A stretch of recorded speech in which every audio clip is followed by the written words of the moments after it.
ఉదయాన్నే ఆదిత్య ఇంటి బయట ఎక్సర్సైజ్ చేస్తూ ఉంటాడు. ఆద్య అక్కడ నిలబడి ఉంటుంది. ఇంతలో సీను కోపంగా బయటకు వచ్చి, ఏంటి ఆద్య ఇది అని చెప్పు అంటూ ఉంటాడు. టైంకి తిన్నా తినకపోయినా ఆదిత్యకు ఎక్సర్సైజ్ చేయడం మాత్రం అలవాటు. ఎక్సర్సైజ్ చాలా పక్కాగా చేస్తాడని చెప్పి ఆద్య అంటూ ఉంటుంది.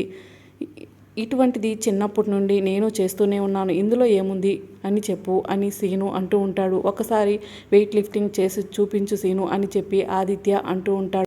హ్యాండ్తో చేస్తాను అని చెప్పి సీను అంటూ ఉంటే, సరే అయితే లెఫ్ట్ హ్యాండ్తో చేసి చూపించు అని ఆదిత్య అంటూ ఉంటాడు. ఇక అప్పుడు సీను లెఫ్ట్ హ్యాండ్తో వాటిని లేపలేకపోతూ ఉంటాడు. అప్పుడు ఆదిత్య సరే అయితే 2 చేతులతో లేపి చూపించు అని చెప్పి అంటూ ఉంటే, సీను తన 2 చేతులతో వెయిట్ లిఫ్టింగ్ని చేయడానికి ఇబ్బంది పడుతూ ఉంటాడు. వద్దు సీను వదిలి అని చెప్పి ఆద్య సీనుని హగ్ చేసుకుంటుంది. ఇక అప్పుడు ఆదిత్య సీను ఇద్దరు కూడా షాక్ అవుతారు. రాబోయే ఎపిసోడ్లో ఏం జరుగుతుందో తెలుసుకోవాలంటే ఛానల్ని సబ్స్క్రైబ్ చేసుకోండి.